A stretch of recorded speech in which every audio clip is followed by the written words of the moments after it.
काफ़ी अच्छे हैं. There are 4 All India ranks and approximately 29 students cleared.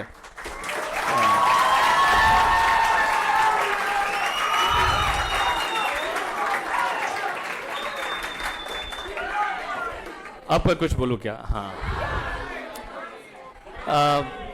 I think उस दिसंबर 2019 का बैच था, आपका दिसंबर 2020 बैच है. और यस, मिशन 2020 होना ज़रूरी है. लेकिन उस बैच में सेल्फ स्टडी सेशन नहीं था. इस बैच में है. मतलब इस बैच के हमारे एफर्ट्स उस बैच से ज़्यादा हैं. तो मुझे ऐसा लग रहा है कि रिजल्ट्स भी ज़्यादा होने चाहिए. 84 सेटिंग अप में सबसे हाईएस्ट है. 70 EBCL में है, 76 FMSM में है. There are many students got examinations, मतलब 60 मार्क्स के वो. लेकिन 60 marks is not the marks. जब आप 80-90 अचीव करते हो, दैट इज से नो. 84 अगर एक सब्जेक्ट में आ गया तो बाकी सब्जेक्ट 40-40 चाहिए. पास होना कितना आसान हो गया ना. तो मुझे ऐसा लग रहा है कि जिन बच्चों ने पास किया ना, वो दिखता था जो स्पेशली और ऑल इंडिया रैंक 1 और 7 में सिर्फ 7 मार्क्स का डिफरेंस है. तो सिर्फ 7 मार्क्स से we miss all India rank 1. तो कंसीडरिंग दिस, मुझे ऐसा लग रहा है कि वो जितने भी बच्चे थे क्लास में देखते हैं तो समझ में आता है ना कि नहीं यार, ये तो बहुत मेहनत कर रहे हैं. वो डे 1 से उनकी मेहनत दिखती थी, डे 1 से उनकी इन्वॉल्वमेंट दिखते थे. मैं प्राजक्ता को बुलाऊंगा, जब अभी आएंगे तो ऊपर बुला लूँगा. आई थिंक मैंने आपके साथ शेयर भी कराई थी, बात नहीं करी थी. मैं फाउंडेशन बैच में करवाया था मैंने. तो आप आई थिंक हाँ, जब आपका मुझे लग रहा है मुझे ओरिएंटेशन लिया था आपका, रिजल्ट की बात है. She use to come from Hadapsar नहीं, चंदन नगर. मतलब वो यहाँ से बस में जाने को 1.5 आवर लगता था. फिर वहाँ से उधर के साइकिल पे जाती थी, मतलब वहाँ से और हाफ एन आवर. तो अप्रॉक्सीमेटली 2 आवर्स टू 4 आवर्स का उसका ट्रैवलिंग होता था आने जाने का. In spite she manage everything. I think excuse देने के लिए तो बहुत सारे एक्सक्यूजेज हैं यार, कि नहीं ऐसा नहीं है, वैसा है, वैसा नहीं ऐसा है. तो बट जो उसको करना होता है ना. एंड शी यूज टू से कि सर नहीं वो मैं बस में अगर बैठने की जगह भी नहीं मिली है तो कुछ भी, मतलब बुक सामने रख के कुछ भी सोचना तो रखती थी. मतलब जिसको करना है ना वो अपना रास्ता खुद बना लेता है. जिसको नहीं करना है उसके लिए एक्सक्यूज तो मिल ही जाते हैं. क्या प्रॉब्लम है यार एक्सक्यूज को लेके. तो गाइज आई थिंक सोचो यार, जब ये CS एग्जीक्यूटिव, मैं ऑलवेज कहता हूँ एग्जीक्यूटिव क्लियर हो गया, यू आर डीम्ड CS. आप CS बन गए. क्योंकि बाकी के लिए अब प्रोफेशनल के लिए एनर्जी कहीं से बाहर से एक्सटर्नल मोटिवेशन की जरूरत नहीं है. अभी आपको एक्सटर्नल फोर्स की जरूरत है. फिर वो प्रोफेशनल के लिए इंटरनल फोर्स, इंटरनल मोटिवेशन आ जाएगा आपका, and you will clear a professional. But the challenge is only in executive. और अगर आप इस चीज को समझ जाओ और आज से अगर एफर्ट्स देना स्टार्ट करो तो ही ये पॉसिबल है. 84 marks in setting up, it's not a joke यार. इट्स अपने आप में एक बहुत बड़ा अचीवमेंट है यार. डिस्क्रिप्टिव है यार. एक बार MCQ समझ में आता है कि वहाँ पे कोई लैंग्वेज की प्रॉब्लम नहीं है, वहाँ पे कोई ग्रामर की टेंशन नहीं है, प्रेजेंटेशन की टेंशन नहीं है. लेकिन डिस्क्रिप्टिव में 84 मार्क्स लेके आना, मतलब this will be the highest marks across the country. That's what we are presuming. हम लोग we are just trying to get the information. Overall results are very bad. बहुत ही कम रिजल्ट्स हैं. अब एग्जैक्ट परसेंटेज कल पता चल जाएंगे. लेकिन अगर आप देखोगे तो एकेडमी का रिजल्ट्स काफ़ी अच्छा है. ये कभी नहीं हो सकता है कि फैकल्टी की वजह से रिजल्ट्स आते हैं. ये ऑलवेज होता है कि स्टूडेंट्स के एफर्ट्स के वजह से रिजल्ट्स आते हैं. बट या of course it should be united efforts of students and teachers, तब जाके पॉसिबल होता है. तहे दिल से यही इच्छा होती है, यही हम विश करते हैं कि हर बच्चा पास हो जाए. और हर बच्चे में पोटेंशियल है. लेकिन बहुत बार कैसे होता है ना, जब बच्चे को पढ़ाते हो, जब बच्चे को देखते हैं तो दोनों फीलिंग क्रिएट हो जाती है. हाँ, ये बच्चा तो कुछ अलग कर जाएगा, ये बच्चा क्यों नहीं कर रहा है, why he is not doing it. He और she can do it, but why is not putting the efforts. It's all about putting the efforts. कोई ऐसा नहीं है सब्जेक्ट कि रॉकेट साइंस वाला सब्जेक्ट है जो समझ में नहीं आएगा लाइफ में कभी. तो प्लीज़ गाइज, टाइम जितना है, जो भी अवेलेबल है, पूरी जान लगा देंगे. ऑनलाइन वाले स्टूडेंट्स भी, we have more than 200 students this time online also. 150 students face to face batch है. 350 स्टूडेंट, 400 स्टूडेंट्स हैं. अभी तो ऑनलाइन बढ़ ही रहे हैं बच्चे. तो मुझे लग रहा है कि we can do the wonder. और हर बार हमें भी बैच वाइज बैच हमें भी ऐसा लग रहा है कि हमें भी इम्प्रूवमेंट आ रहा है, क्योंकि we are also not perfect. हर बार कुछ ना कुछ हम इम्प्रूवमेंट लेके आते हैं, कुछ नई सोच लेके आते हैं, कोई नई आइडियोलॉजी लेके आते हैं। ये बार सेल्फ स्टडी सेशन सोचा, अभी भी वो जो मैंने ट्रैकर दिया है ना, that will create miracle, believe me और नॉट। अगर आप उसको रेगुलर फिल आउट करोगे तो, अगर अदरवाइज तो एक बुक बन के रह जाएगा आपकी बुक, क्या कहीं पे ट्रैश पे चला जाएगा, समझेगा भी नहीं आपको। लेकिन अगर उसको प्रॉपरली यूज करोगे तो अपने आप को एनालाइज करने के लिए सबसे बेस्ट ट्रैकर है वो। समझ में आएगा कि आपने कितनी पढ़ाई की है और उतनी पढ़ाई करके आप कितना अचीव कर सकते हो, और उसके मुझे ज्यादा कितना पढ़ाई करना पड़ेगा। आपने कल फिल आउट किया था ट्रैकर को, तो ट्रैकर को फिल आउट करना मत भूलना उसको, इट्स अ रिक्वेस्ट। कल मोदी सर बता रहे थे कि बच्चे बहुत अच्छी तरह से पढ़ाई कर रहे थे, and that was again a good thing. आज सौमिल सर आने वाले हैं, मैं नहीं आने वाला हूँ, डोंट वरी, मैं नहीं आऊँगा, अब उन तीनों को ही भिजवाऊँगा। But I wish, I expect कि चाहे फैकल्टी हो या ना हो, आप अपना काम ईमानदारी से, अच्छी तरह से, रिलीजियसली, ऑनेस्टली करोगे, दिल से करोगे, और जितना आप दिल से करोगे उतना हमें भी दिल से आपके लिए और करने की इच्छा होगी। 5 मंथ्स जो भी हमारा जो एसोसिएशन होगा, ये 5 मंथ्स में वी मेक श्योर कि हम सब्जेक्ट्स को ऐसा मतलब इन्वॉल्व, मतलब ऐसा घोल के पी जाए कि आने वाले 5 मंथ्स, देखो जितने भी स्टूडेंट्स आए थे ना, उनसे सबको पूछना कि आपने मैराथन देखे थे, मना करेंगे। कुछ इन्होंने कुछ नहीं देखा है ना, मैराथन जो भी मैराथन एंड में देखता है ना, वो समझ लो फाउंडेशन अलग बात थी, मैं एग्जीक्यूटिव की बात कर रहा हूँ। जो भी एंड में मैराथन के लिए भागता है ना, वो समझ लेना है उसने पूरे साल कुछ नहीं किया। तब तो आपको एक्सटर्नल एक्टिविटीज की जरूरत पड़ रही है ना। अगर आपने खुद की पढ़ाई की होती है ना, तो एंड में, अब भी आकिब आया था, उससे कहा सर वो मैराथन टाइम वेस्ट लग रहा था, क्योंकि इतनी पढ़ाई हो चुकी होती है। तब अपने मतलब क्या होता है ना कि अगर आपने इस एक सब्जेक्ट को 4-5 बार पढ़ लिया है तो फिर किसी और एक्सटर्नल फोर्स की जरूरत नहीं है, आप अपने इंटरनल फोर्स ही बहुत सारी चीजें कर सकते हो यार।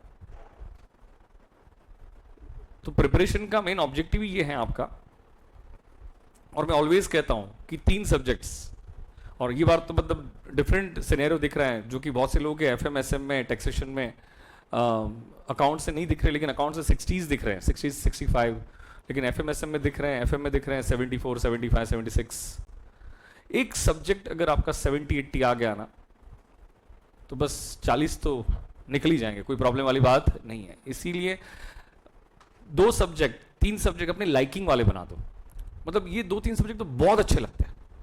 मैं ये नहीं कह रहा हूं कि it should be practicals only, it should be any subject, लेकिन प्रैक्टिकल्स आपको ज्यादा क्यों उस पर एम्फेसाइज करता हूं, रीजन ये है कि वो एमसीक्यूज है ना, टेंशन क्रिएट नहीं करेगा। लेकिन ऐसा 2-3 सब्जेक्ट तो इतनी स्ट्रॉन्ग लाइकिंग वाले होने चाहिए ना कि तो इसमें तो 90-100% आना है। मैं 90-95 की बात करता हूं। तो जब 90-95 की बात करेंगे तो पासिंग का तो टेंशन ऐसे भी नहीं रहा ना आपका फिर। तो आई थिंक हम स्ट्रेटेजी बनाते हुए चलेंगे, बहुत सारी बातें करेंगे, लेकिन सबसे पहले हमारा मेन फोकस है कि हमें मोमेंटम में आना है। हमें ये सेशंस को, हमें हमारी डेली एक्टिविटीज को हैबिट बनानी है। अगर वो हैबिट में आ गया, आप देखो ना नॉर्मल रूटीन बन रहा है आपका सुबह 7 से लेकर रात को 9 बजे तक का, तो ये नॉर्मल हो जाना चाहिए। इट्स ओके यार, वी आर डूइंग इट ना, हो रहा है, कर रहे हैं, नॉर्मली हो जाना है। ऐसा नहीं लगना चाहिए कि वो बहुत हेडेक लेके चल रहे, बहुत प्रेशर लेके चल रहे, घर पे जा रहे हैं तो मतलब एकदम ये हो रहा है, अरे क्या कर रहे हैं हम लोग, हमारी जिंदगी बेकार हो गई है, ऐसा हो गया। ऐसी that should not be the feeling यार, इट्स नॉर्मल होना चाहिए यार। और ये नॉर्मल बन गया ना, क्योंकि समझो अभी तो आप प्रॉब्लम नहीं है, लेकिन 5 महीने के बाद सबसे बड़ी प्रॉब्लम होगी। क्या प्रॉब्लम होगी? यू आर फ्री, और जब दिमाग फ्री होता है ना तो शैतान बन जाता है उसके दिमाग में ना, और सारे थॉट्स आते हैं, वो थॉट्स आते हैं जो काम के नहीं होते, आपको भी पता होगा। आकी भी नीचे ही था, आगे सब लोग आएंगे, सब ऊपर लेके आते सबको। इसने कहा सर 4 मंथ्स के लिए तो इंस्टा बंद ही था। अब यार वो फिर तो वो इसीलिए तो ऑल इंडिया रैंक है ना।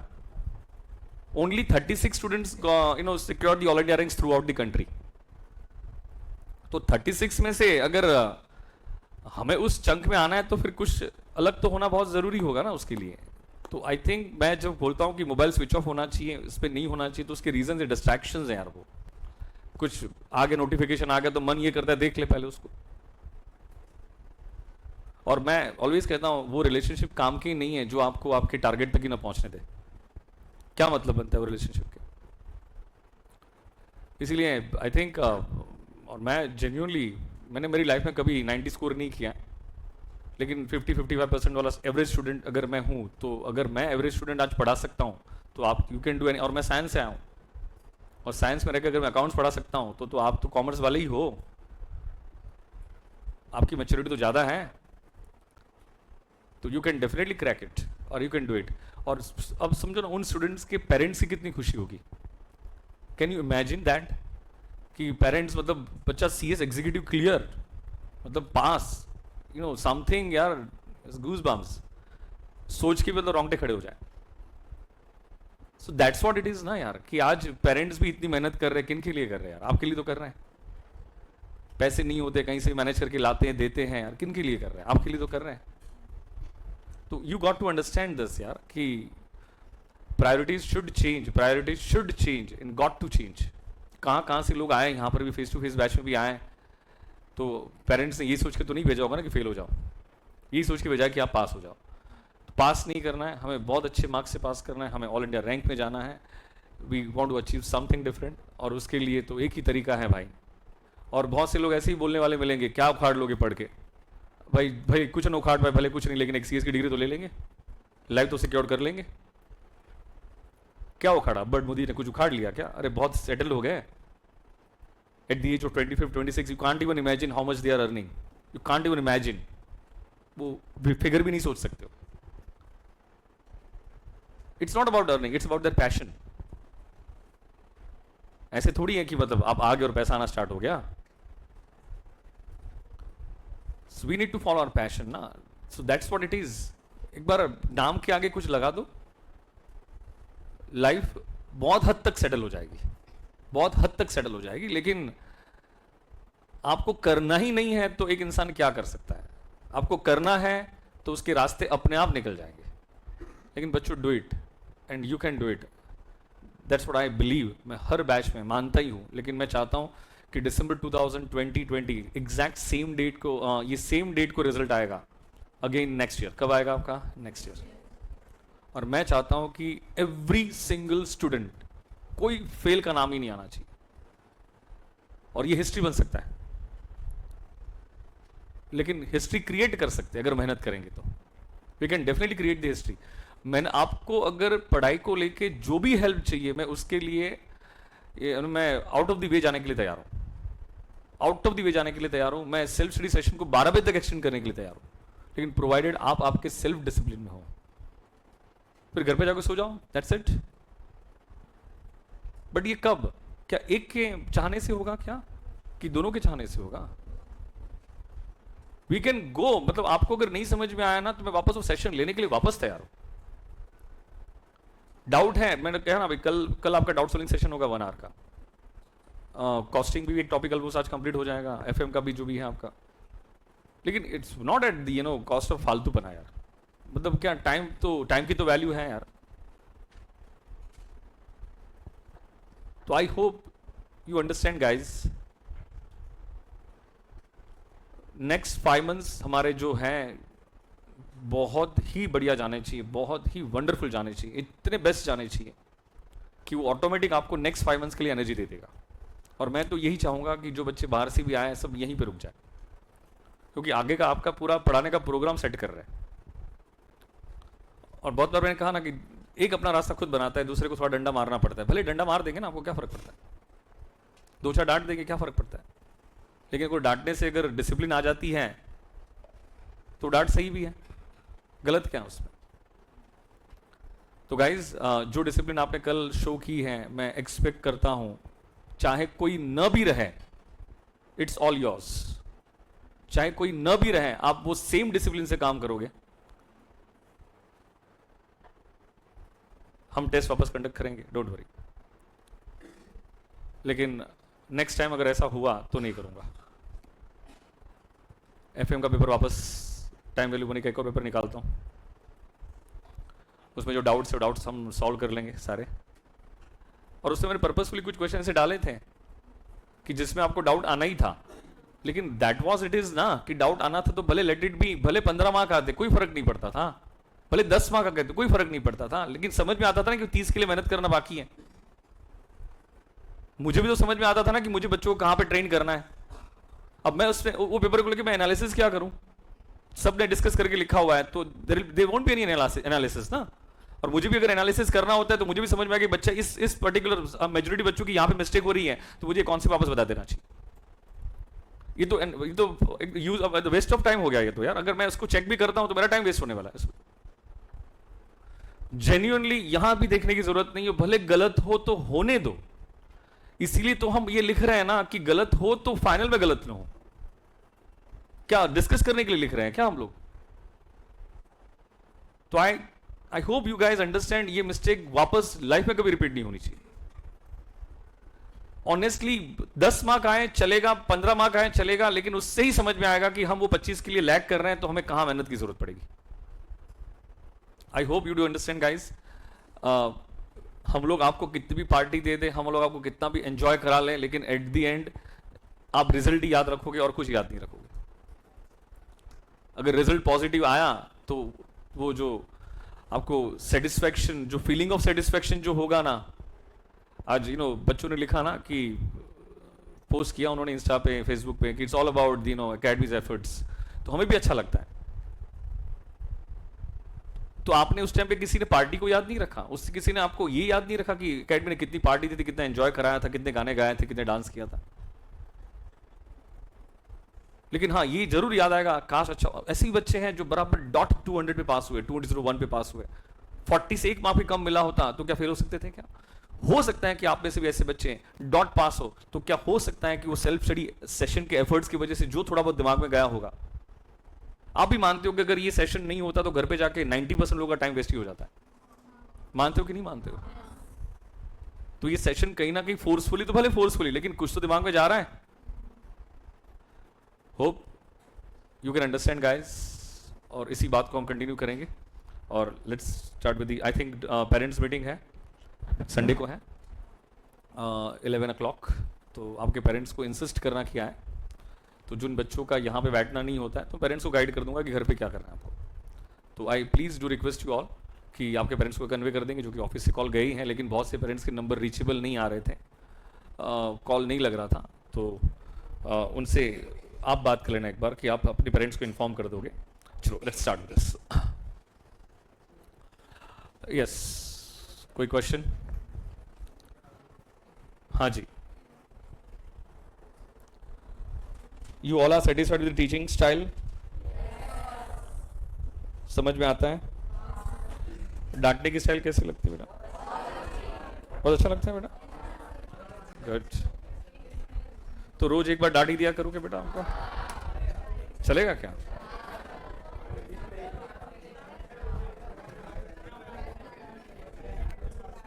जी,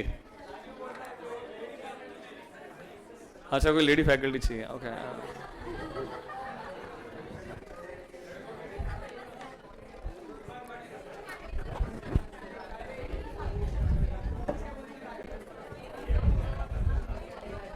ओके, कल की फैक्टर पे डिस्कशन कर रहे थे हम लोग। अब समझ लो मेरी बात को ध्यान से, अभी एक 5-10 मिनट का कॉन्सेप्ट बचा हुआ है, खत्म है, marginal costing will be over. मैं आपको मार्जिनल कॉस्टिंग के कुछ 100 क्वेश्चंस और प्रोवाइड करूंगा, ग्रुप पे दे दूंगा आपको, और उस पर आप लोग सॉल्व करते हुए चलना उसको। जब भी सेल्फ स्टडी सेशन में तो एवरीडे 10 क्वेश्चंस, कितना टारगेट लोगे? 10 क्वेश्चंस, 10 क्वेश्चन सॉल्व करोगे। आपको टाइम वैल्यू मनी का टारगेट दिया मैंने 10 टाइम्स, एंड मार्जिनल कॉस्टिंग का 5 times. How many times? 5 times. You got to manage, आपको मैनेज करना है। मुझे मंडे को दिखाना है आपको। टाइम वैल्यू सेपरेट बुक होनी चाहिए, करेक्ट है? आप मुझे खिचड़ी करके नहीं बताओगे, फर्स्ट टाइम, सेकंड टाइम, और टाइम वैल्यू मनी में सारे क्वेश्चंस कौन से ऐसे बुलिशली ऐसे सॉल्व मत कर देना, सोच समझ के करना, ताकि वो 10 बार के बाद तो मतलब you should be dam perfect. Okay, let's start. की फैक्टर, पहले मुझे बताओ, मैं कल वही डिस्कशन कर रहा था और मैंने फिर उसको स्टॉप कर दिया था in between. Please pay attention बेटा, प्लीज प्लीज। मुझे बताओ, की फैक्टर की जब हम बात करते हैं, किसकी बात करते हैं? की फैक्टर। तो इसे लिमिटिंग फैक्टर कहते हैं। कौन सा फैक्टर कहते हैं इसे? Limiting factor. मटेरियल जितना चाहिए उतना अवेलेबल होगा, लेबर जितना चाहिए उतना अवेलेबल होगा, ये तो एक हाइपोथेटिकल सोच है, एक इमेजिनरी सिचुएशन है।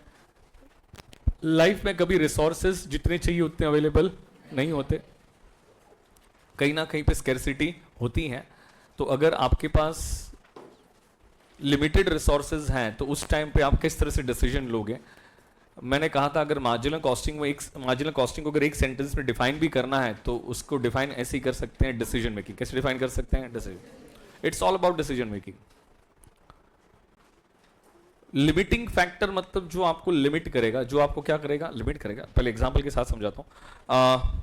We manufacture product A and product B. क्या मैन्युफैक्चर कर रहे हैं? प्रोडक्ट ए। प्रोडक्ट ए को मैन्युफैक्चर करने के लिए वी रिक्वायर्ड 18 आवर्स। कितना चाहिए हमें? 18 आवर्स।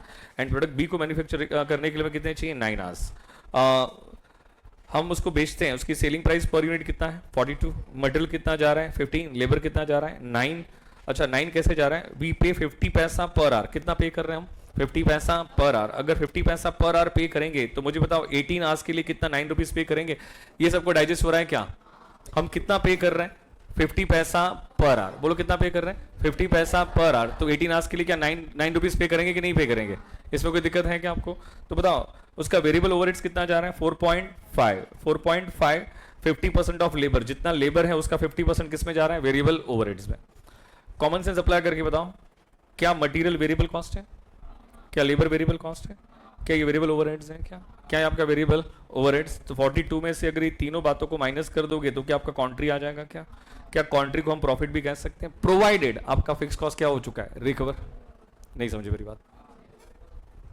सेल्स में से क्या माइनस करते हैं तो कॉन्ट्री आता है? Variable cost. क्या माइनस करते हैं बेटा? Variable cost. बताओ मटेरियल क्या है? Variable cost. लेबर क्या है बेटा? Variable cost. और वेरिएबल ओवरहेड्स लिखा ही है ना वेरिएबल, तो वेरिएबल ही होगा। तो उसमें से क्या आ गया? कॉन्ट्री। क्या कॉन्ट्री कोई, देखो ना आज भी मैंने इनकम स्टेटमेंट बताया था, क्या जीपी जो रॉस प्रॉफिट कोई क्या कॉन्ट्री कहते थे क्या हम लोग? तो कॉन्ट्री को हम काइंड ऑफ प्रॉफिट कह सकते हैं क्या? उस अजम्पशन के साथ कि फिक्स कॉस्ट क्या हो चुका है? Recover. Second last bench Himanshu, fix cost क्या हो चुका है? Recover. I hope you get my point clear. तो क्या मैं कॉन्ट्री को प्रॉफिट कह सकता हूं क्या? इसमें कोई डाउट या कोई भी कंफ्यूजन? प्रोडक्ट बी कितने में बेचेंगे? 33 पर यूनिट। उसका मटेरियल कितना जा रहा है? 15। ये 9 hours to manufacture product B, to manufacture 1 unit of product B we required 9 hours and 50 paisa per hour अगर पेमेंट कर रहे हैं तो मुझे बताओ लेबर वेजेस का पेमेंट कितना जाएगा? 4.50। और जितना लेबर है उसका 50% क्या है? वेरिएबल ओवरहेड है। हो सकते बहुत सारे दूसरे खर्चे वेरिएबल्स रह सकते हैं। तो वो वेरिएबल ओवरहेड्स कितने आ जा रहे हैं? 50% जा रहे हैं। कितने जा रहे हैं आपके? 50%। तो 4.50 का 50% कितना होता है? 2.25। तो अब मुझे बताओ सेलिंग प्राइस में से 15 माइनस करोगे, 4.50 माइनस करोगे, 2.25 माइनस करोगे तो बचेगा कितना? 11.25। क्या ये कॉन्ट्री है? मैं कॉन्ट्री को प्रॉफिट कहूं तो आपको कोई कंफ्यूजन तो नहीं है उसमें? कोई दिक्कत तो नहीं बेटा आपको उसमें? मेरी बात को ध्यान से सुनना। मार्केट में जो हम चाहेंगे वो प्रोडक्ट बेच सकते हैं, जो हम बेचना चाहेंगे वही हमारे कस्टमर खरीदेंगे। मान के चलो मोनोपोली। क्या है हमारी? मोनोपोली। हम 2 प्रोडक्ट मैन्युफैक्चर कर रहे हैं, प्रोडक्ट ए कर रहे हैं, प्रोडक्ट बी कर रहे हैं। हम जो बेचना चाहेंगे वही कस्टमर खरीदेंगे, हम जो बेचना चाहेंगे वही कस्टमर खरीदेंगे।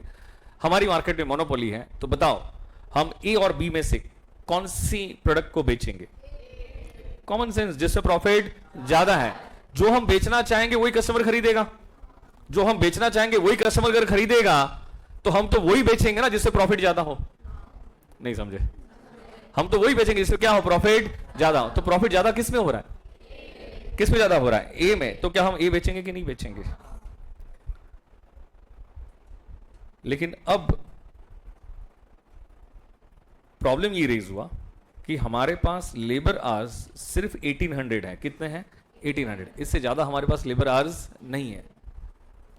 तो ये सिचुएशन में सोच के बताओ। नहीं, ये जब मैंने बोला ना तो मैंने ये अजम्पशन के साथ बोला कि हमारे पास कोई भी रिसोर्सेज की स्कैर्सिटी नहीं है। जो भी है सब अबंडेंस में अवेलेबल है। मटेरियल जितना चाहिए उतना, लेबर जितना चाहिए उतना।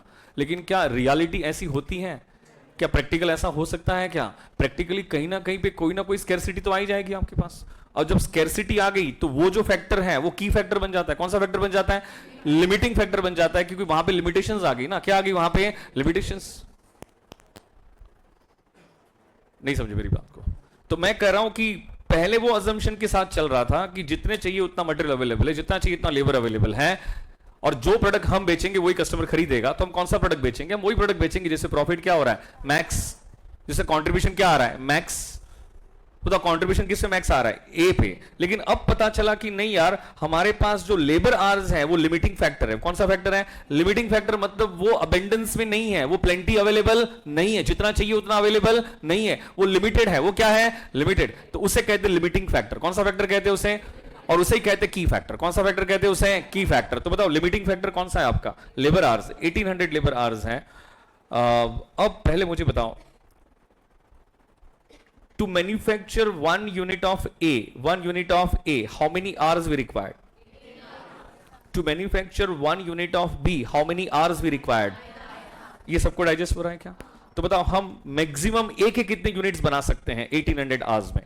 अगर एक यूनिट मैन्युफैक्चर करने के लिए, to manufacture 1 unit of A, मुझे बताओ, to manufacture 1 unit of A we required how many hours? 18 hours। तो 1800 hours में हम कितने यूनिट्स बना सकते हैं? x। तो क्या this multiply by this divide by this, तो क्या 1800 डिवाइड बाय 18 करूंगा तो मैक्सिमम कितने यूनिट्स बन सकते हैं? A के 100 यूनिट्स। उससे ज्यादा नहीं बन सकते।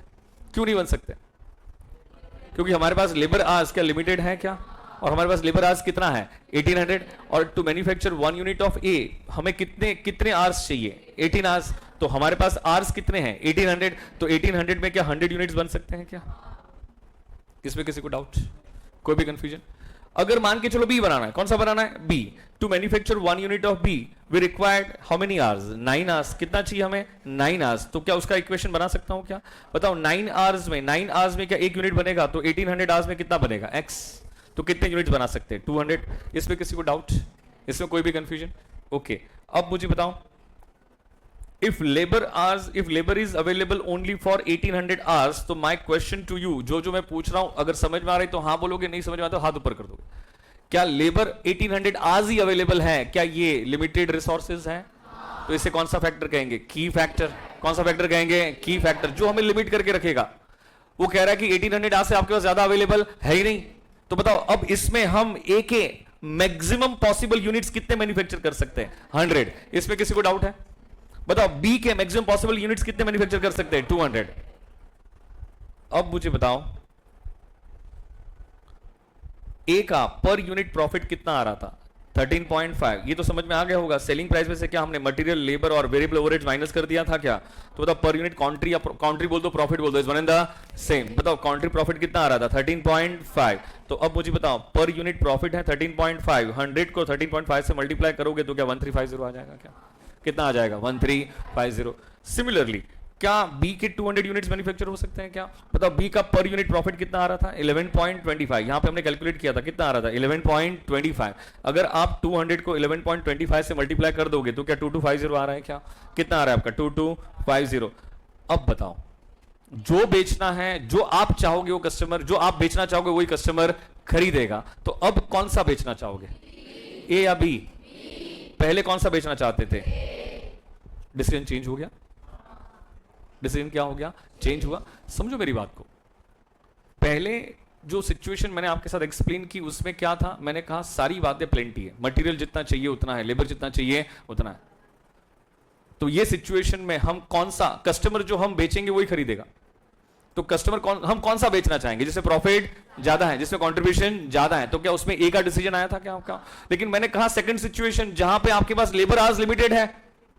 लेबर आवर्स क्या है आपके पास? लिमिटेड। तो ये लिमिटेड लेबर आवर्स में आपने पहले ये चेक किया कि मैं ए के मैक्सिमम पॉसिबल यूनिट्स कितने मैन्युफैक्चर कर सकता हूं। तो बताओ ए के मैक्सिमम पॉसिबल यूनिट्स कितने आएंगे?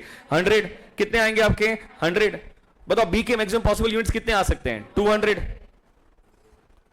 तो कितना प्रॉफिट ए जनरेट कर सकता है? 1350। क्योंकि ए के 100 यूनिट से ज्यादा बना ही नहीं सकते। अगर ए को मार्केट में बेचेंगे तो क्या 1350 कमा सकते हैं क्या? अगर बी को बेचेंगे तो कितना कमा पाएंगे? 2250। तो कौन सा बेच के कौन सा मैन्युफैक्चर करके कौन सा बेचोगे? बी। क्या डिसीजन चेंज हो गया?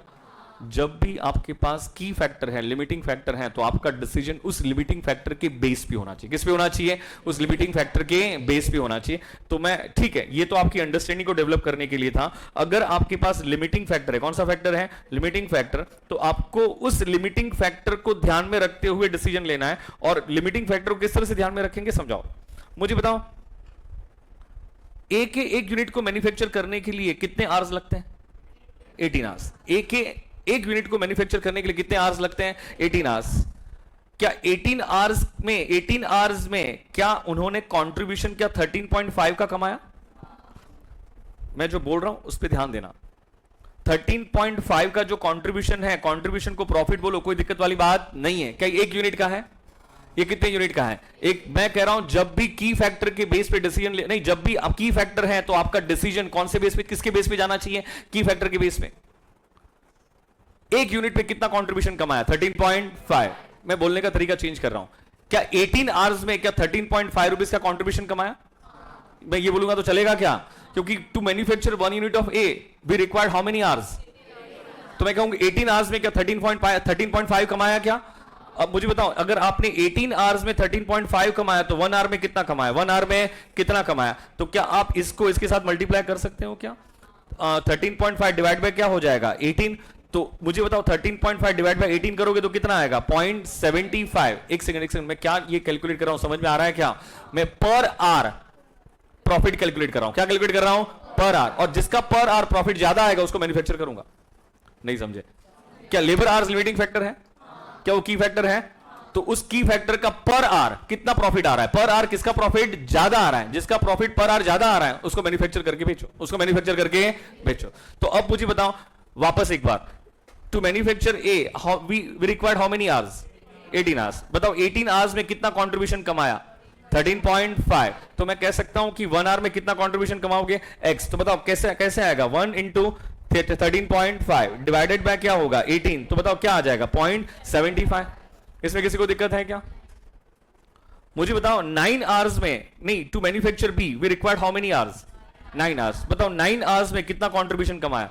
11.25। तो 1 आवर में कितना कमाया? तो क्या this multiply by this divide by this, क्या 1.25 कमाया क्या आपने? तो बताओ किसका पर आवर प्रॉफिट ज्यादा आ रहा है? आवाज नहीं आ रही है? तो आपको ये कैलकुलेशन कोई भी करने की जरूरत ही नहीं है, ये तो आपकी अंडरस्टैंडिंग को डेवलप करने के लिए था। मुझे बताओ क्या डायरेक्टली ये फॉर्मूला अप्लाई कर सकते हो क्या? मुझे बताओ फॉर्मूला क्या है? Profit oblique contribution divided by क्या होगा? की फैक्टर। और की फैक्टर क्या है? आर्स है क्या? और की फैक्टर क्या है? आर्स। तो बताओ मैंने क्या लिखा है यहाँ पे? Profit oblique contribution. बताओ कहां पे गया? हाँ देखो ना, ये 13.5 क्या है? बोलो फास्ट। प्रॉफिट और कंट्रीब्यूशन ही है। और 18 क्या है? की फैक्टर है। 18 क्या है? आर्स है ना। 18 क्या है? आर्स। और वही क्या है? की factor. Listen me very carefully. मुझे पहले इसका मीनिंग बताओ, इसका मीनिंग क्या हुआ? फास्ट। ये जो मैंने यहां पे लिखा है इसका मीनिंग क्या हुआ? फास्ट। नहीं, जो मैं क्वेश्चन पूछूं उस पर आंसर करो। लिमिटिंग फैक्टर क्या है? लिमिटिंग फैक्टर को क्या कहते हैं? की फैक्टर। क्या कहते हैं? की फैक्टर।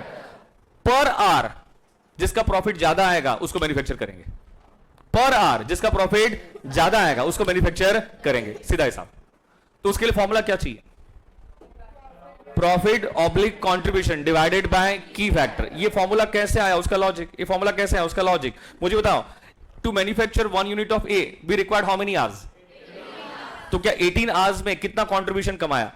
13.5। तो 18 आवर्स में 13.5 कमाया, तो 1 आवर में कितना कमाया? क्या हम फाइंड कर सकते हैं क्या? बताओ 1 आवर में कितना कमाया? 0.75। कोई दिक्कत? क्या जैसे आप ये लॉजिक अप्लाई करोगे तो क्या 13.5 क्या न्यूमरेटर में आ रहा है क्या? और 18 कहां पे आ रहा है? डिनोमिनेटर। बताओ 13.5 क्या है? Profit oblique contribution. और 18 आवर्स क्या है? की फैक्टर। क्या ये फॉर्मूला बन गया क्या आपका? यहां पे profit oblique contribution divided by क्या होगा? की फैक्टर। इसमें किसी को डाउट? कोई भी कंफ्यूजन? ओके। अब मुझे बताओ सिमिलरली आपका प्रोडक्ट बी का कंट्रीब्यूशन कितना? प्रोडक्ट बी का कंट्रीब्यूशन कितना आया था? 11.25। लेकिन ये कितने आवर्स का था? तो 9 आवर्स के लिए कितना है? 11.25। तो बताओ 1 आवर के लिए कितना होगा? x। तो 1 आवर के लिए कितना होगा? x। तो बताओ क्या होगा? 1 इंटू 11.25। क्या 11.25 भी आएगा क्या? डिवाइड बाय क्या हो जाएगा? 9। मुझे बताओ 11.25 क्या है? प्रॉफिट है। और ये 9 क्या है? की फैक्टर है। 9 क्या है आपका? की फैक्टर। तो पर आवर प्रॉफिट किसका ज्यादा आ रहा है? बी का ज्यादा आ रहा है। तो कौन सा मैन्युफैक्चर करके कौन सा बेचोगे? बी मैन्युफैक्चर करके बी बेचोगे क्या? यहां पे जिसका पर आवर प्रॉफिट ज्यादा आता है उसी को मैन्युफैक्चर करके बेचो। ये सब आपकी एक्सप्लेनेशन के लिए था, अदरवाइज ये कुछ भी करने की जरूरत नहीं है। इससे लॉजिक क्लियर हुआ। मैं कहूं लॉजिक क्लियर हो उसके बाद तो फॉर्मूला याद रखना पड़ेगा। तो फॉर्मूला क्या है? बोलो fast. Profit oblique contribution divided by की फैक्टर, डिवाइडेड बाय की फैक्टर। कोई भी दिक्कत, कोई भी कंफ्यूजन? मैं आपसे एक बात एक और पूछ लूं क्या? मुझे बताओ अब कौन सा मैन्युफैक्चर करके कौन सा बेचेंगे? बी। और बी के मैक्सिमम यूनिट्स कितने बन सकते थे? ये सबको क्लियर हुआ है क्या? बी के मैक्सिमम कितने बन सकते थे? 200। लेकिन बी की मार्केट में डिमांड सिर्फ 100 यूनिट्स की है, वो 100 यूनिट से ज्यादा बिकने वाला नहीं है। तो अब क्या करें? सुनो मेरी बात सुन लो पहले, एक मिनट। कॉन्सेप्ट का नाम बोलो। Limiting factor. मतलब ये क्वेश्चन में क्या लेबर आवर्स लिमिटिंग फैक्टर है? कौन सा लिमिटिंग फैक्टर है? Labour hours. तो हम अब डिसीजन कौन से बेस पे लेंगे? की फैक्टर के बेस पे लेंगे क्या? मतलब जिस पे पर लेबर आवर, जिस प्रोडक्ट पे पर लेबर आवर प्रॉफिट ज्यादा आएगा, कंट्रीब्यूशन ज्यादा आएगा, क्या उसको बेचेंगे क्या हम लोग? इसमें किसी को डाउट या कंफ्यूजन? तो बताओ डिसीजन क्या आया, ए या बी? आवाज नहीं आई। लेकिन बी के मैक्सिमम कितने यूनिट्स बेच सकते हैं? वो क्या इससे डिसाइड किया था ना हमने? यहां से वापस एक्सप्लेन करूं क्या? 9 आवर्स में 1 यूनिट, तो बताओ 1800 आवर्स में कितने यूनिट्स? तो क्या 200 यूनिट्स आएंगे कि नहीं आएंगे? तो बताओ अब कौन सा प्रोडक्ट मैन्युफैक्चर करके बेचेंगे? और मैक्स कितने बेच सकते हैं? 200। मतलब हम 200 मैन्युफैक्चर तो कर लेंगे, लेकिन मार्केट में बेचने जाएंगे तो अब बी की डिमांड सिर्फ 100 की है। कितने की है? 100 की है। तो क्या करना चाहिए अब? अच्छा एक सेकंड, अब हम मार्केट में बी कितना बिक सकता है? बनाने की कैपेसिटी कितने की है? 200 की। लेकिन बिक कितना सकता है? तो क्या 100 बना के फेंक देंगे? 200 बना के 100 फेंक देंगे और 100 बेचेंगे, ऐसा करेंगे? तो क्या करेंगे? 100 ही बनाएंगे? अरे हाँ है ना, 100 भी बनाएंगे तो कितने आवर्स चले जाएंगे? 100 अगर बनाएंगे तो कितने आवर्स चले जाएंगे बताओ ना? नहीं, टोटल हमारे पास कितने आवर्स अवेलेबल है? 1800 आवर्स। अगर 200 भी बनाने होते और 200 की डिमांड भी होती तो 200 बना के 200 ही बेचते। नहीं समझ रहे बच्चे? अगर 200 की मार्केट में डिमांड होती तो कौन सा बना के कौन सा बेचते? बी बना के बी 200 बनाते और 200 बेच देते, तो हमें मैक्सिमम प्रॉफिट कमाने को मिलता। लेकिन बी की प्रोडक्ट, बी की मार्केट में डिमांड सिर्फ 100 यूनिट्स की है। कितने यूनिट्स की है? 100। तो my question to you, to manufacture 1 unit of B how many hours we required? 9 hours. तो बी के 100 यूनिट्स मैन्युफैक्चर करने के लिए कितने आवर्स की जरूरत है? 900 आवर्स। तो बाकी के 900 आवर्स के लिए लेबर क्या आराम करेगा? उसको बैठे बिठाए पगार देंगे? तो क्या करेगा वो? अब एक को मैन्युफैक्चर करके बेचेंगे ना, भले वहां पे कम प्रॉफिट मिला लेकिन मिल तो रहा है। नहीं समझे मेरी बात? मैं आपसे क्वेश्चन पूछ रहा हूं, बेस्ट प्रोडक्ट मिक्स क्या हो सकता है? अब समझे मेरे सेंटेंस को? समझा क्या? बेस्ट प्रोडक्ट मिक्स क्या हो सकता है, उसका मतलब क्या? बी के कितने यूनिट बेचेंगे? तो अब ए के कितने बेचेंगे? 100। बहुत से बच्चों को समझ में आ गया, लेकिन बहुत से बच्चे मेरे क्वेश्चन को नहीं समझ पाए। ध्यान से सुनो मेरी बात को। बताओ लिमिटिंग फैक्टर कौन सा है? बराबर से बोलो। कितने लेबर आवर्स अवेलेबल है? क्या हमने वो लेबर आवर्स के बेस पे, की फैक्टर के बेस पे क्या डिसीजन लिया? कौन सा मैन्युफैक्चर करके कौन सा बेचेंगे? और बी के मैक्स कितने बन सकते हैं? नहीं, बी के 200 बन सकते हैं, 200 बन सकते हैं ना। बी के मैक्स कितने बन सकते हैं? 200। लेकिन बी की मार्केट में डिमांड सिर्फ 100 की है। कितने की है? 100 की। तो क्या 200 बना के 100 बेचेंगे, 100 फेंक देंगे? चलो तो 100 ही बनाएंगे। तो आपका एक डिसीजन तो आ गया, बी कितना बनाएंगे? 100। इससे सभी लोग अग्रीड? तो बी के 100 बनाने के लिए कितने आवर्स कंज्यूम हो जाएंगे? इससे भी सभी लोग अग्रीड? क्योंकि बी का एक प्रोडक्ट बनाने के लिए कितने आवर्स चाहिए? 9 आवर्स। तो क्या 1800 से 900 आवर्स कंज्यूम हो जाएंगे? क्या यूज हो गए? बचे कितने कितने आवर्स? कितने आवर्स बचे? 900। इसके लिए क्या लेबर को बिठा के रखेंगे, आराम कराएंगे? तो क्या करेंगे? ए बना के बेचेंगे कि नहीं बेचेंगे? क्योंकि उसमें भी तो कुछ तो प्रॉफिट हो ही रहा है ना, भले कम हो रहा है लेकिन कुछ तो हो रहा है। I hope you get my point clear. तो मैंने क्वेश्चन पूछा कि बेस्ट प्रोडक्ट मिक्स मतलब बी के कितने यूनिट्स मैन्युफैक्चर कर सकते हैं, ए के कितने यूनिट्स मैन्युफैक्चर कर सकते हैं, जो हमें मैक्सिमम प्रॉफिट लाके दे, जो हमें क्या लाके दे? मैक्सिमम। अगर ये प्रॉब्लम होती ही नहीं तो मैक्सिमम प्रॉफिट कौन लाके देता था? बी। अगर लेबर आवर्स लिमिटेशंस में होता ही नहीं तो मैक्सिमम प्रॉफिट कौन लाके देता था? ए। नहीं समझे मेरी बात? अगर ये लेबर आवर्स की प्रॉब्लम ही नहीं होती तो मैक्सिमम प्रॉफिट कौन लाके देता था? ए। लेबर आवर्स की प्रॉब्लम आई, कितने लेबर आवर्स निकले? 1800 लेबर आवर्स ही निकले। तो बताओ मैक्सिमम प्रॉफिट कौन लाके देगा? बी।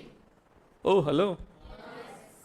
अब बी भी मार्केट में जितना बेचना चाहिए उतना नहीं बिकता है ना, हम कितने मैन्युफैक्चर कर सकते हैं? 200, लेकिन हम कितना बेच सकते हैं? 100। तो उस 100 के लिए कितने आवर्स कंज्यूम हो जाएंगे? 900। और हमारे पास टोटल कितने आवर्स हैं? 1800। तो बाकी के 900 के लिए क्या लेबर को बिठा के रखेंगे कि उसमें भी कुछ ना कुछ बनवाएंगे? अब भी तो नहीं बना सकते, तो क्या बनाएंगे? ए, और वो भी बेचेंगे तो कुछ तो प्रॉफिट होगा ना। ऐसा तो नहीं कि उसमें लॉस हो रहा है। तो आपका बेस्ट प्रोडक्ट मिक्स क्या होना चाहिए जो आपको मैक्सिमम प्रॉफिट लाके दे? तो आप बताओ क्या होना चाहिए? क्या बी के 100 यूनिट्स बेच सकते हैं क्या? तो बाकी के 900 आवर्स में क्या ए के 50 बेचेंगे क्या? क्योंकि ए का 1 यूनिट मैन्युफैक्चर करने के लिए कितने आवर्स चाहिए? 18 आवर्स। क्या वो 18 आवर्स में क्या 1 यूनिट मैन्युफैक्चर कर रहा है क्या? तो 900 आवर्स में कितना करेगा? 50। नहीं समझे? तो बताओ ए के कितने बेचेंगे? 50। तो बी के कितने बेचेंगे? 100। This will be your best product mix that will bring you maximum profits, that will fetch you maximum profits. नहीं समझा? That's it. डाउट पूछो, कंफ्यूजन बेटा बिंदास पूछो, डाउट पूछो, कभी नहीं डाउट खाओगे। डन? समझ में आया क्या? की फैक्टर को लेकर डिसीजन कैसे लोगे? मतलब फॉर्मूला क्या है?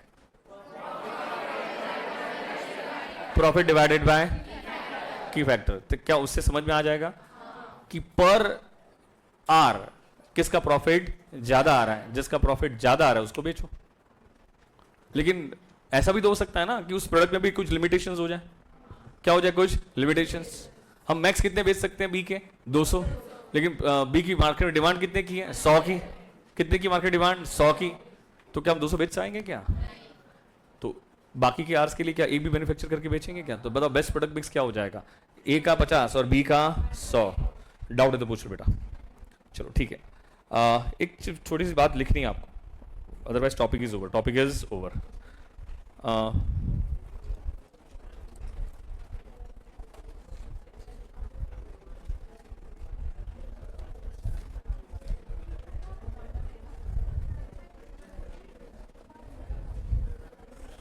आप मुझे बताओगे एट बीईपी प्रॉफिट कितना होता है? तो क्या प्रॉफिट 0 होता है? एट बीईपी प्रॉफिट कितना होता है? 0। इसमें कोई दिक्कत है?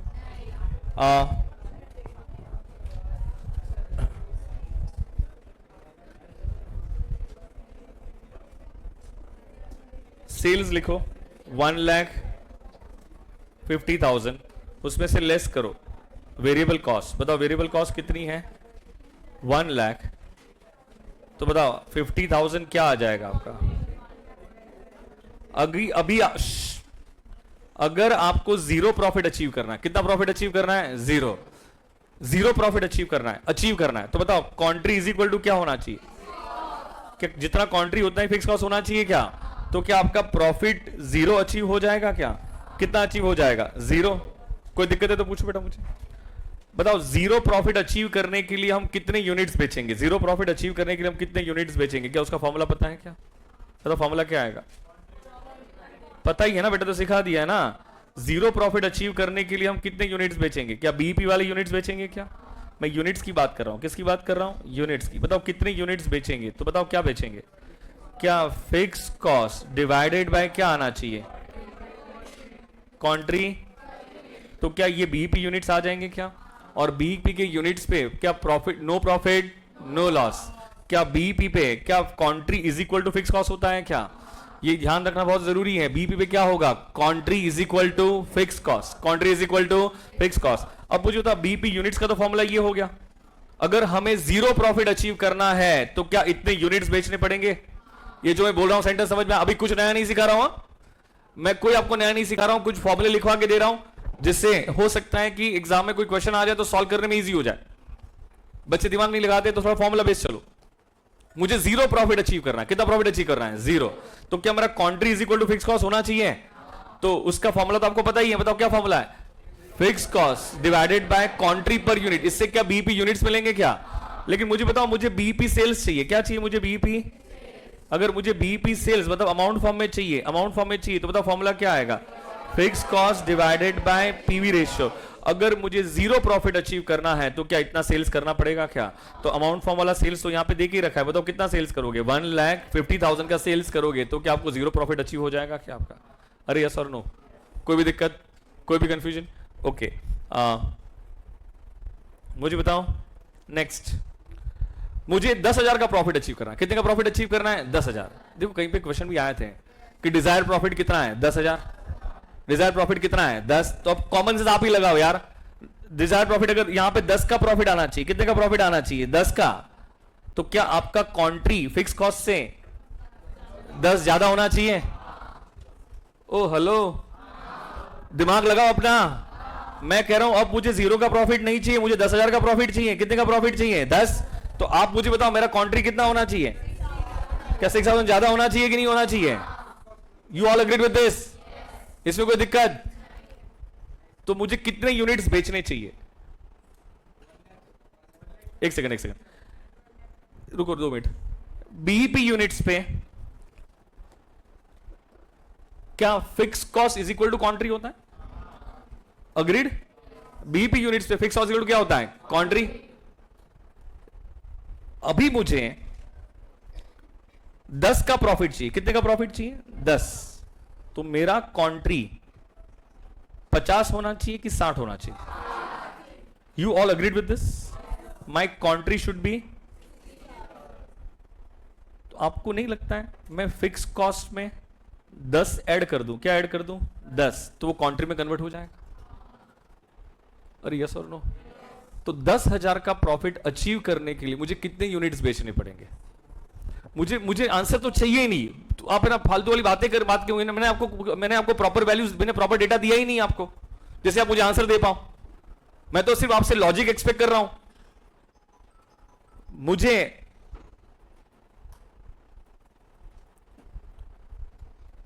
मुझे अगर 10,000 का प्रॉफिट अचीव करना है, कितने का प्रॉफिट अचीव करना है? 10। मैं सिर्फ एक ही क्वेश्चन पूछता हूं, आप मुझे आंसर करके बताओगे। मुझे अगर 10 का प्रॉफिट अचीव करना है, 10 का प्रॉफिट अचीव करना है, तो क्या मेरा फिक्स, तो मेरा कॉन्ट्री क्या फिक्स कॉस्ट से 10 ज्यादा होना चाहिए? ये डाइजेस्ट हुआ तो आगे बढ़ो। मेरा कॉन्ट्री अब 50 का चलेगा कि 60 का ही होना चाहिए? तो मेरा कॉन्ट्री कितना होना चाहिए? मैं लिखूं मेरा कॉन्ट्री कितना होना चाहिए? जितना फिक्स कॉस्ट से उससे 10 ज्यादा होना चाहिए। अग्रीड? तो बताओ फिक्स कॉस्ट कितना है? 50,000 है, तो मेरा कॉन्ट्री क्या 60 का होगा? तो क्या मैं 10 का प्रॉफिट अचीव कर पाऊंगा क्या? जो बच्चा ये नहीं समझ पाया है वो हाथ ऊपर कर दे, बिंदास करे। नहीं, सब तो नहीं समझ पाए होंगे। वापस बताओ, एट बीईपी पे क्या होता है? नहीं, फालतू वाली बात मत करो। कॉन्ट्री इज इक्वल टू क्या होता है? Fix cost. अग्रीड? तो यहां पे प्रॉफिट क्या आएगा? जीरो। प्रॉफिट क्या आएगा? जीरो। लेकिन अब मुझे 10 का प्रॉफिट चाहिए, तो क्या मैं contri is equal to fix cost लिखूं कि कॉन्ट्री इज इक्वल टू, अच्छा contri is equal to fix cost plus 10,000 लिखूं? Contri is equal to fix cost plus 10,000 लिखूं? अग्रीड कि बाउंसर? तो मैं तो फॉर्मूला सीधा बना दूंगा। मुझे बताओ, ये तो बीईपी यूनिट्स मिल गए। कौन से यूनिट्स मिल गए? बीईपी। क्वेश्चन ये पूछ रहा है आपसे कि अगर आपको 10,000 का प्रॉफिट कमाना है, कितने का प्रॉफिट कमाना है? 10 का प्रॉफिट कमाना है, तो कितने यूनिट्स बेचोगे? कितने यूनिट्स बेचोगे? तो मैं तो फॉर्मूला में इधर ही चेंज कर देता हूं। तो मैं वो यूनिट, सेल यूनिट्स फाइंड करने के लिए, क्या फाइंड करने के लिए? सेल यूनिट्स फाइंड करने के लिए आप ही बताओगे, क्या ये फिक्स कॉस्ट में क्या 10 ऐड कर दूंगा? क्या कितना ऐड कर दूंगा? 10। और उसको क्या मैं कॉन्ट्री पर यूनिट से डिवाइड कर दूंगा? क्या बच्चे अभी भी नहीं समझ रहे?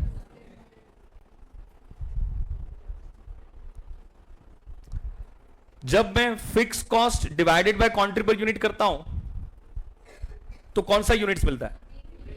आवाज नहीं आई। यहां पे फिक्स कॉस्ट ना लिखूं, सिर्फ कंट्रीब्यूशन लिखूं तो भी चलेगा क्या? क्योंकि बीपी पे fix cost is equal to क्या होता है? कॉन्ट्री। मुझे एग्जांपल लेके नहीं समझाना यार, बस हो गया। मुझे लग रहा है अभी तो मैच्योरिटी आ जानी चाहिए।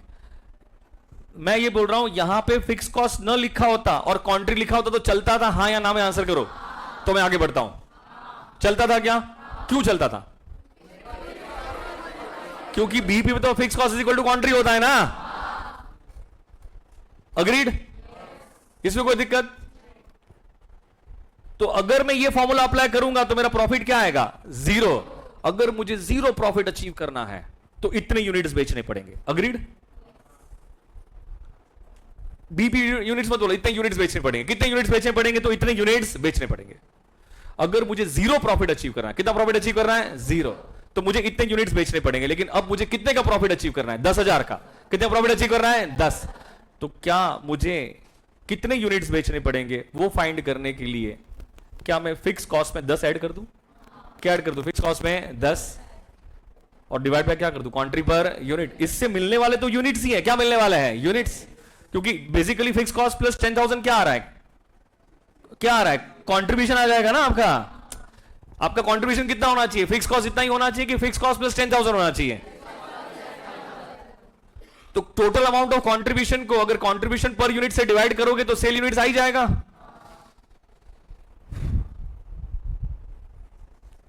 एग्जांपल ले रहा हूं, 10,000 यूनिट्स बेच रहा हूं। कितने यूनिट्स बेच रहा हूं? 10,000। 10 रुपए में बेच रहा हूं। कितने में बेच रहा हूं? 10। तो बताओ सेल्स कितने का होगा? उसकी वेरिएबल कॉस्ट है 10,000 इंटू 4। तो बताओ ये कितने का आएगा आपका? क्या ये 40,000 आएगा क्या? अब बताओ कॉन्ट्री कितना आएगा? यही आपका फिक्स कॉस्ट है। यही क्या आपका? तो माइनस फिक्स कॉस्ट करूंगा 60,000। तो यू टेल मी प्रॉफिट क्या आएगा? 0। डाइजेस्ट। मुझे बताओ क्या सेलिंग प्राइस पर यूनिट दिया हुआ है? कितना दिया है? 10। क्या वेरिएबल कॉस्ट पर यूनिट दिया हुआ है? कितना दिया है? 4। तो बताओ कॉन्ट्री पर यूनिट कितना होगा? 6। इसमें तो कोई डाउट नहीं है, कोई कंफ्यूजन नहीं है। मुझे बताओ, मुझे बीपी यूनिट्स नहीं, मुझे वो यूनिट्स फाइंड करने हैं जिस पे प्रॉफिट क्या आएगा? 0। मुझे वो यूनिट्स फाइंड करने जिससे प्रॉफिट क्या आएगा? 0। तो आप फॉर्मूला क्या अप्लाई करते थे? फिक्स कॉस्ट डिवाइडेड बाय क्या लिखते थे? कॉन्ट्री पर यूनिट। और कॉन्ट्री पर यूनिट कितना है? 6। मैंने 6 लिखा, समझा? किस पे डाउट है? सेलिंग प्राइस पर यूनिट कितनी है? 10। वेरिएबल कॉस्ट पर यूनिट कितना है? 4। तो कॉन्ट्री पर यूनिट कितना होगा? 6। अब मैं fix cost is equal to contri है। अरे हाँ ना, दिख ही रहा है ना आपको यहां पे। तो मैं क्या कर सकता हूं? 60,000 डिवाइडेड बाय 6 करूंगा। बताओ 60,000 को मैं कॉन्ट्री बोल दूं? चलेगा क्या? कोई दिक्कत होगी क्या इसमें? और उसको डिवाइड किससे कर दिया? 6 से। तो बताओ क्या आ जाएगा? 10,000 आएगा। कितने यूनिट्स आएंगे? क्या मैं 10,000 यूनिट्स बेचूंगा तो मेरा प्रॉफिट कितना आएगा? 0। मुझे 0 प्रॉफिट अचीव करने के लिए कितने यूनिट्स बेचने पड़ेंगे? 10,000। क्या ये 10,000 ही बेचे हैं क्या? डाइजेस्ट के डाउट। लेकिन अब मुझे 10 का प्रॉफिट अचीव करना है। कितने का प्रॉफिट अचीव करना है? 10 का प्रॉफिट अचीव करना है तो मेरा कॉन्ट्री 60 का 60 होना चाहिए कि 70 होना चाहिए? मेरा कॉन्ट्री कितना होना चाहिए? 70। Am I correct? मेरा कॉन्ट्री कितने का होना चाहिए? 70। तो बताओ फॉर्मूला भी तो चेंज होगा ना। तो फॉर्मूला क्या बन जाएगा आपका? जितना फिक्स कॉस्ट है उसमें क्या ऐड कर दो?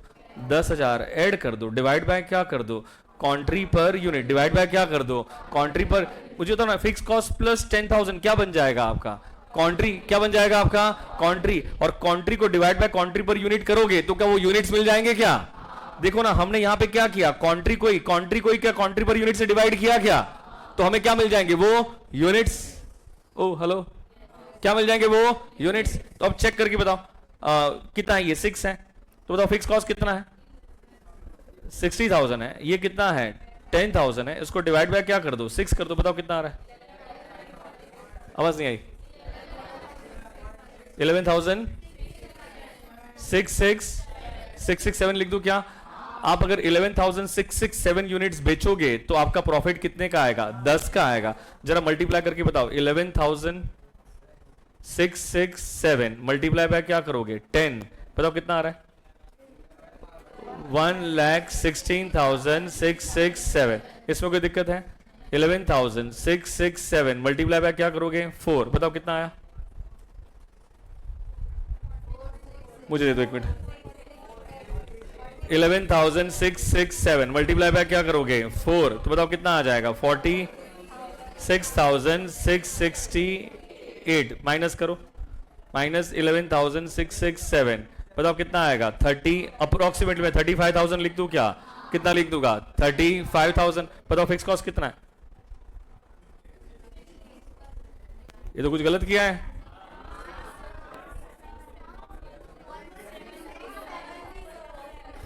क्या लिखा है ये?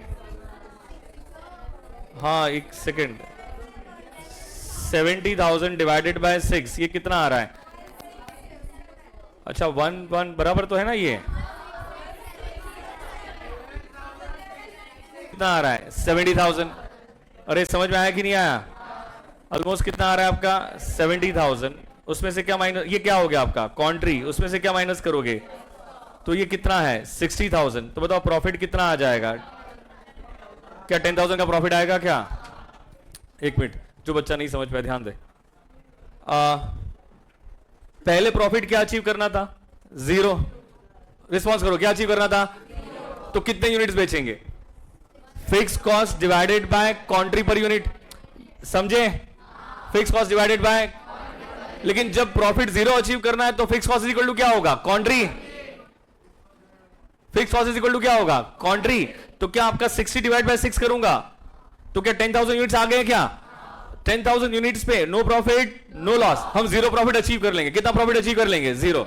लेकिन अब प्रॉफिट कितना अचीव करना है? 10 का प्रॉफिट अचीव करना है। तो क्या फॉर्मूला चेंज हो गया आपका? फिक्स कॉस्ट प्लस नहीं, अब आपका कंट्रीब्यूशन कितना होना चाहिए? जितना फिक्स कॉस्ट है उतना कि उससे 10 ज्यादा? तो क्या फिक्स कॉस्ट में 10 ऐड कर दूं और डिवाइड बाय क्या करूंगा? कॉन्ट्री पर यूनिट। तो बताओ फिक्स कॉस्ट कितनी है? 60, उसमें 10 ऐड किया तो कितना हो गया? 70। डिवाइड बाय 6 करूंगा तो कितने यूनिट्स बेचूंगा? 11,667। तो क्या 10 का प्रॉफिट अचीव हो जाएगा क्या? कितने का प्रॉफिट अचीव हो जाएगा? 10 का। ये मैंने प्रूव कर दिया। 11,667 इंटू 10 क्या इतना आ रहा है क्या आपका? 11,667 इंटू 4 कितना आ रहा है? 46,668। माइनस करोगे तो अप्रोक्सीमेटली इतना आ रहा है क्या? वो 2 रुपए निकाल देना, जो 2 रुपीज एक्स्ट्रा आ रहा है ना उसको इग्नोर कर दो।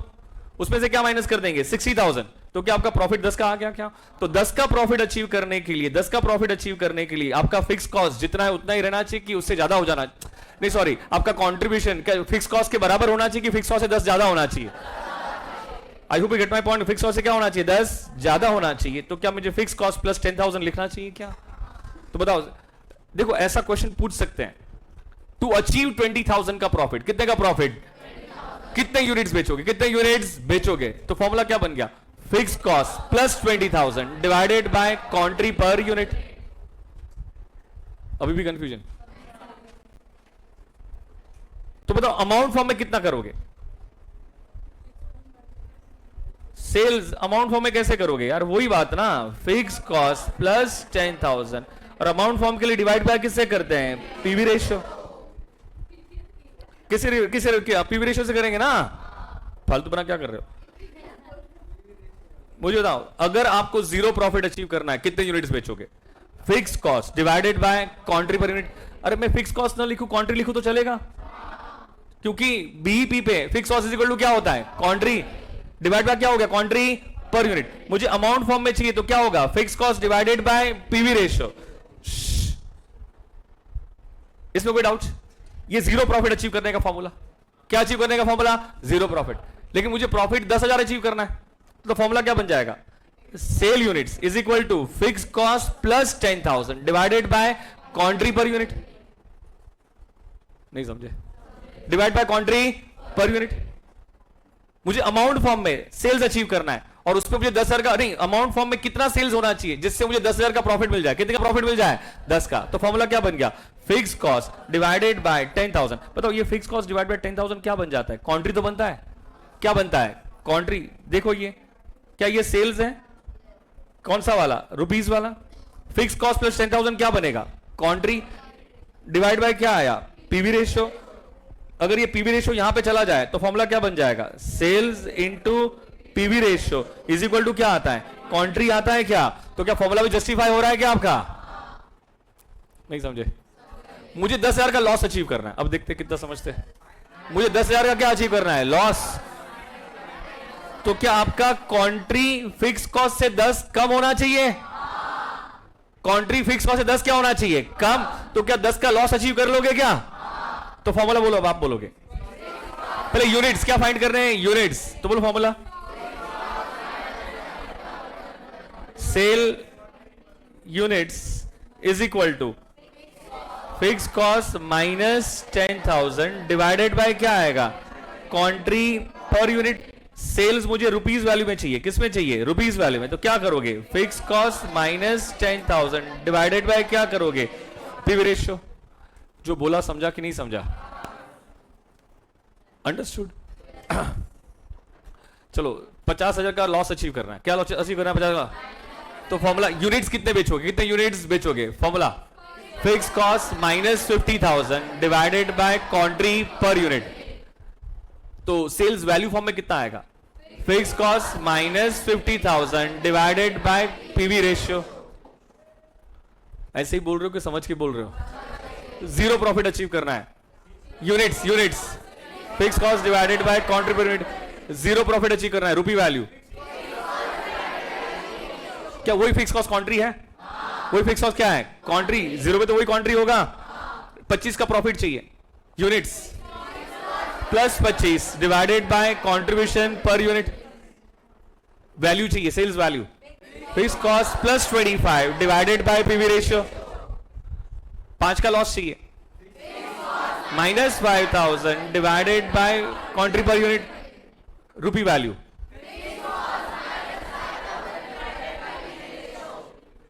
अगर ये फॉर्मूला नहीं भी समझाया होता ना तो भी कर सकते थे। मैंने पर्पसफुली नहीं लिखवाया था, लेकिन कल बच्चे कंफ्यूज हो रहे थे। डिजायर्ड प्रॉफिट इतना अचीव करना है तो ये डायरेक्टली ये अप्लाई कर दो, लेकिन इसको फॉर्मूला की तरह मत सोचना, लॉजिकली सोचना तो समझेगा। कोई दिक्कत है इसमें? लिख लो आप। ऐसे ही लिखो, to achieve zero profit. To achieve zero profit. तो बताओ सेल यूनिट्स कितना होगा? और फॉर्मूला लिखो, टू अचीव जीरो प्रॉफिट। पहले लिखो हेडिंग देके, to achieve zero profit.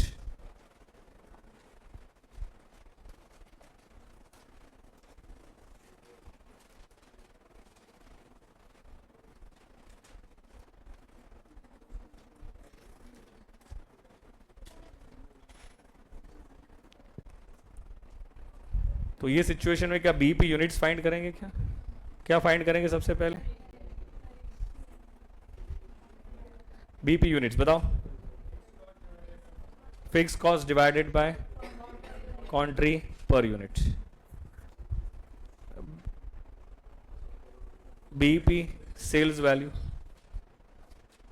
Fix cost divided by PV ratio to achieve 10,000 profit.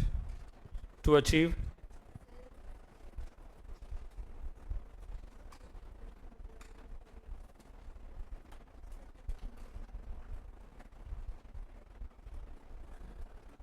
Profit of rupees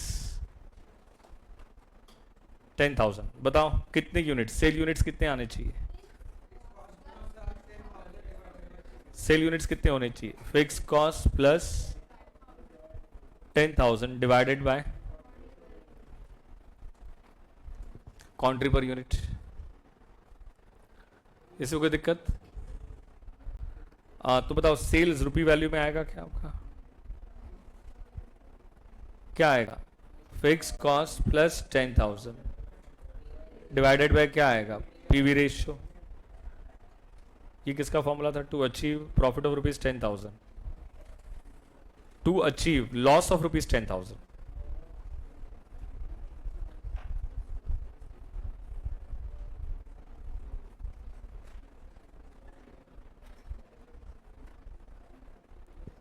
तो फॉर्मूला क्या आ जाएगा सेल यूनिट्स का?